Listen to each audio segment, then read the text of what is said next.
Yang penting pertama balik lagi kenali diri. Pakai apa ya? Biasanya yang tadi ya sering saya ajarkan juga ya di pelatihan-pelatihan saya itu yang SWOT analisis. Ini SWOT sangat fleksibel ya. analisis, oke. SWOT analisis ini bisa dipakai secara fleksibel.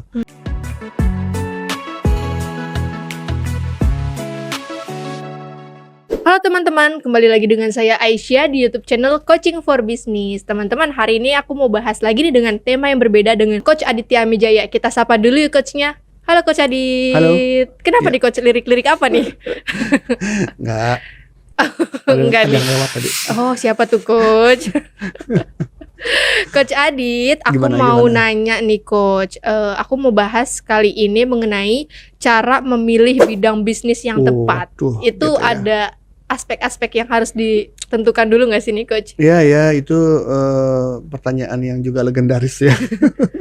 Cara memilih bisnis yang tepat. Oke. Saya mau bisnis apa ya gitu kan. Iya, masih bingung nih aku Masih bingung gitu. gitu ya. Oke, kalau bingung saya mau bisnis apa, sebetulnya dia harus ada hal yang kelewatan tuh. Gitu. Maksudnya kelewatan Coach? Artinya mereka juga harus sebetulnya sebelum bertanya itu dia harus bertanya dulu. Saya mau berbisnis atau kerja aja gitu ya. Baru setelah udah memutuskan berbisnis baru mikirin bisnis apa gitu ya. Biasanya sih kalau udah memutuskan saya mau berbisnis dia udah tahu harus bisnis apa gitu. Tapi kalau masih bertanya saya mau bisnis apa ya, nah berarti jangan-jangan dia masih ada kegalauan mau kerja atau berbisnis gitu. Ini seperti Biasanya pembahasan kayak gitu. kita yang sebelumnya ya berarti ya Coach ya. Gitu. Tapi nggak apa-apa kalau misalnya memang udah memutuskan, oke saya mau berbisnis nih gitu, tapi masih galau mau bisnis apa gitu Ya ya. karena bidang bisnis kan banyak banget ya Coach gitu ya. Kan ya itu kan suatu hal yang sangat cukup ini ya, overloading informasi yang ada gitu ya, bingung gitu ya. Jadi nggak hanya sekedar ngeliat, oh teman saya jadi sukses, bisnis itu sukses, bisnis ini sukses gitu ya. Mau coba kayak dia. Yang nggak hanya sekedar kayak gitu sih gitu kan. Karena ya kita nggak bisa sekedar memutuskan hanya sekedar dari melihat mereka hasil akhirnya gitu kan. Prosesnya juga kita tahu dulu gitu kan. Mereka sampai sukses kayak gitu. Pasti ada lika-liku yang dilalui ya Coach ya. Oke, jadi bisa menginterview temen gitu kan.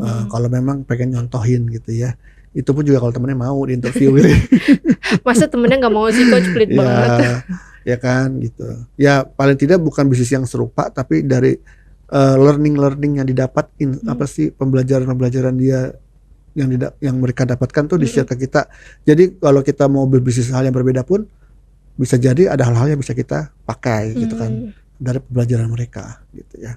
Nah gitu. Jadi kalau memang kita memutuskan bisnis gitu ya. Yang penting pertama balik lagi kenali diri. Oke, jadi tips yang pertama itu mengenali diri sendiri gitu ya Coach ya. Mengenali diri sendiri dulu gitu kan. Pakai apa ya? Biasanya yang tadi ya sering saya ajarkan juga ya di pelatihan-pelatihan saya itu yang SWOT analisis. Ini sangat fleksibel ya. SWOT analisis ini bisa dipakai secara fleksibel. Buat diri sendiri, mengenali diri sendiri dengan SWOT analisis bisa loh gitu ya. Tergantung konteksnya apa. Konteks dalam berbisnis misalnya, ya udah strength kita apa, weakness kita apa, kemudian peluangnya apa, opportunity di luar sana, kemudian ancamannya apa di luar sana gitu ya.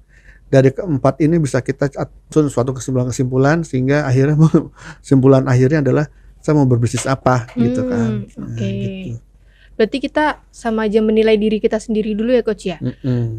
Apa tadi kekuatan, kekurangan kita di mana, baru kita kerucutkan ini cocoknya di bidang apa gitu Coach. Kalau ini butuh saran dari teman-teman atau masukan dari orang lain juga nggak sih Coach? Iya bisa jadi karena kan kita belum bisa, mungkin kita nggak tahu semua strength kita kan. Betul. Kita juga belum tentu tahu semua kelemahan kita. Perlu orang yang objektif ya, yang bisa melihat. Bisa dari teman, bisa dari orang tua, saudara gitu ya.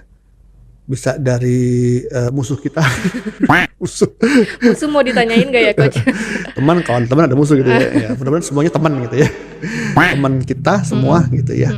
Atasan kita atau macam-macam ya dari berbagai sudut pandang. Atau juga bisa melalui psikotes kalau mau gitu ya. Pakai psikotes maupun yang berbayar maupun yang gretongan gitu ya, gratisan di internet udah banyak gitu ya. Kan nggak perlu yang akurat banget, yang penting bisa memberikan insight gitu loh tentang diri kita. Kekuatan kelemahan bukan hanya dari sisi fisik secara fisik ya, tapi dari sisi pengetahuan, skill, ya kan, keyakinan diri, motif, apa segala macam lah gitu.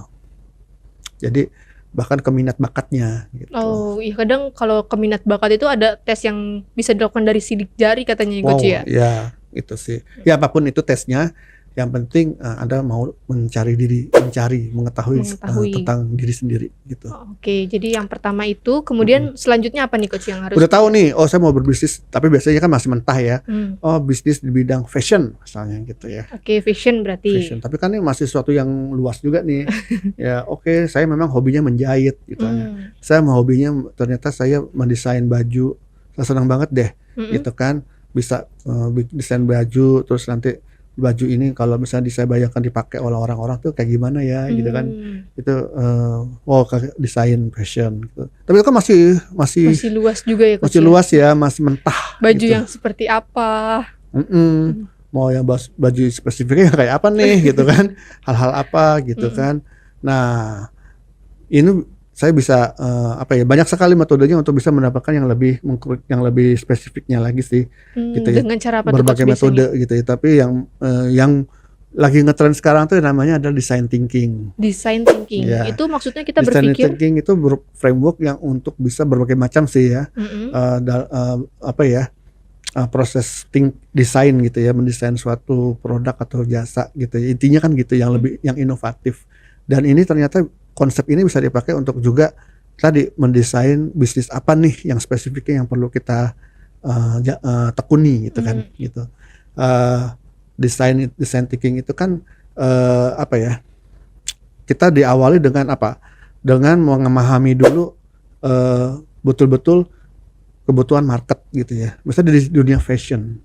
Kebutuhan marketnya kayak apa sih, suara marketnya gitu ya, customernya kayak apa, permasalahan yang mereka hadapi apa dalam fashion, apapun itu ya, kita kumpulin dulu semua itu gitu ya.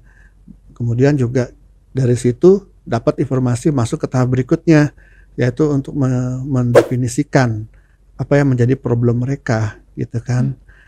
Mendefinisikan apa yang menjadi problem mereka, lebih ke summary-nya ya. Berbagai problem itu baru nanti kita pilih yang mana yang sesuai dengan diri kita, yang bisa kita tindak lanjuti gitu, yang bisa kita inovasikan menjadi suatu bisnis gitulah.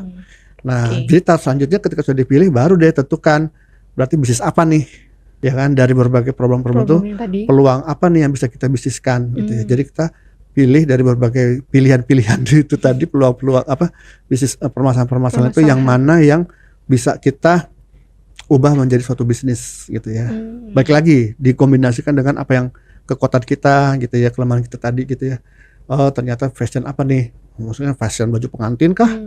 Fashion baju renang kah? Fashion baju olahraga kah? Baju tidur kah gitu ya Coach ya? Atau fashion buat apa gitu ya?